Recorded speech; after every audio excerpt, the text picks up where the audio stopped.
কাউকে বারবার বোঝানোর থেকে নিজেকে একবার বোঝানো উত্তম।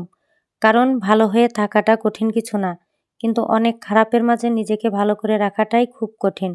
আসসালামু আলাইকুম আমার ভাই বোনেরা, কেমন আছেন? আশা করি ভালো আছেন। আজকে আমি রান্না করব কচি লাউ পাতা দিয়ে বড় মাছ ঝোল, আর সেটাই আপনাদের সাথে শেয়ার করব।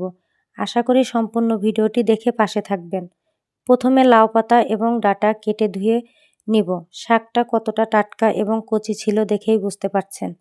আমি এখানে বড় তেলাপিয়া মাছ ভেজে নিচ্ছি। আপনারা চাইলে অন্য মাছ দিয়েও রান্না করতে পারেন।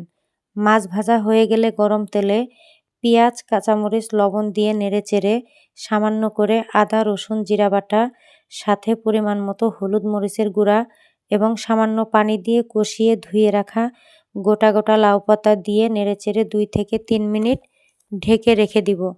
কোনো পানি দিব না। ঢেকে রাখার পর এমনিতেই পানি বের হবে। তারপর 2 থেকে 3 মিনিট পর ঢাকনা তুলে ঝোলের জন্য পানি দিয়ে ভেজে রাখা মাছগুলো দিয়ে আবারও কিছুক্ষণ চুলায় জাল দিব।